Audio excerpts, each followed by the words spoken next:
Captain Miller walks calmly towards certain death because his men depend on him. Chris Gardner locks himself in a subway bathroom with his son, trying not to break down. Jim Braddock destroys his body in the ring just to feed his family during the Great Depression. Logan suffers endlessly and still chooses sacrifice in the end. Captain Aubrey carries the burden of leadership, knowing every mistake costs lives. Balboa keeps moving forward long after being told it's finished. Now compare that to modern entertainment. Male characters always apologizing for existing. Fathers portrayed as incompetent. Masculinity reduced to either stupidity, toxicity, or comic relief.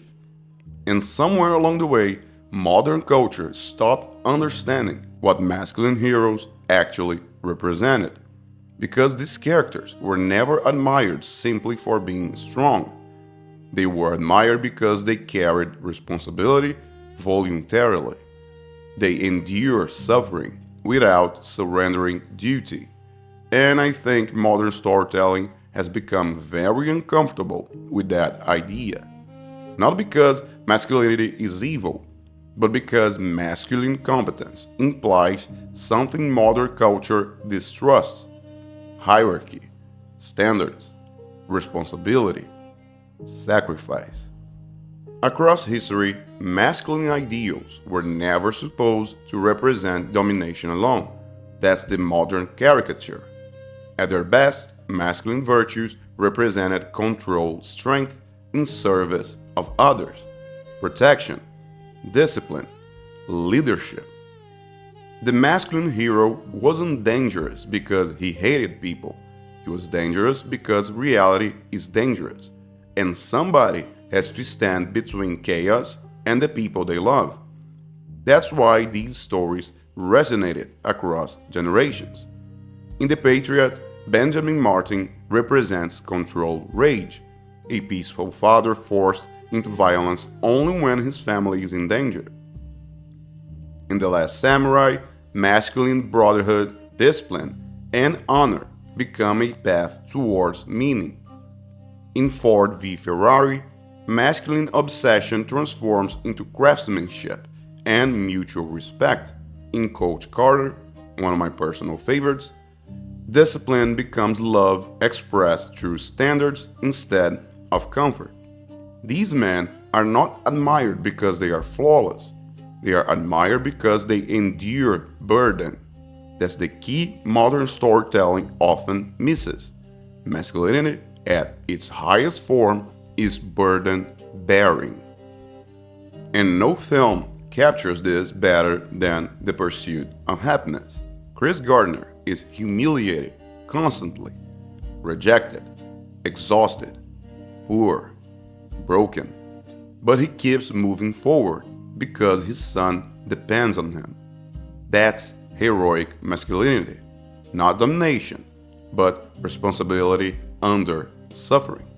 And that's why so many men connected deeply with these characters, because they represented a direction, a vision of what a man could become when he chooses responsibility instead of resentment. The old masculine archetype told men, life is hard, but you can become strong enough to carry it. That message built civilizations. Now, here's where everything changed. Modern storytelling became obsessed with deconstruction. Every authority figure had to be exposed. Every hero had to be dismantled. Every masculine archetype had to become flawed, pathetic, or morally suspect. And eventually, writers stopped refining masculinity. They started distrusting it completely. Look at the pattern. The father becomes a joke. The masculine leader becomes corrupt. The stoic man becomes emotionally defective. The warrior becomes toxic. And if a male character is competent, the story often humiliates him to restore balance. But what is fascinating is that the exact same traits are frequently celebrated in female characters: confidence, leadership, aggression, competence, dominance. The traits themselves aren't the problem. The discomfort is specifically with masculine expression of those traits, and that reveals something deeper happening culturally. Modern society associates masculinity itself with oppression rather than responsibility. That's why older masculine archetypes feel almost foreign today. Take Kingdom of Heaven. The central question is: what man is a man who does not make the world better? That line alone feels ancient compared to modern writing, because it assumes man should strive towards responsibility and moral greatness. Modern storytelling often rejects that framework entirely. Instead of heroes aspiring upward, we get irony. Instead of disciplined man, we get detached sarcasm. Instead of brotherhood, we get isolation. Instead of fathers worth admiring, we get incompetent sitcom caricatures. In Man of Steel, Clark Kent possesses unimaginable power, yet spends the entire story trying to restrain it morally. That's what made Superman compelling originally: power under discipline. In Gran Torino, Walt Kowalski is deeply flawed, but masculinity becomes redemptive through sacrifice and protection. Older stories understood something modern entertainment forgets. Masculinity becomes dangerous when it loses purpose, not when it possesses strength. But despite everything, I don't think the masculine hero is dead, because reality keeps proving these virtues matter. When crisis strikes, people still look for courage.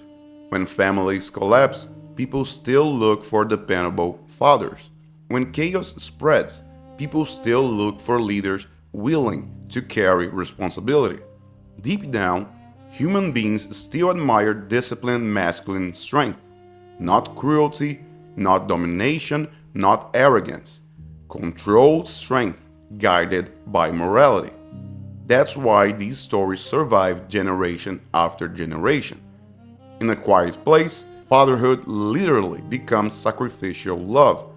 In 1917, duty becomes endurance under impossible pressure. In Lone Survivor, brotherhood becomes stronger than fear itself. In Children of Men, a broken man rediscovers purpose through protecting the future. These stories endure because they touch something ancient inside people: the desire to become someone others can rely on. That is the masculine archetype at its highest form.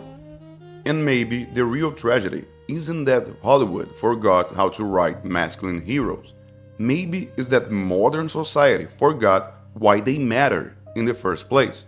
Because civilization has always depended on men willing to sacrifice comfort for responsibility.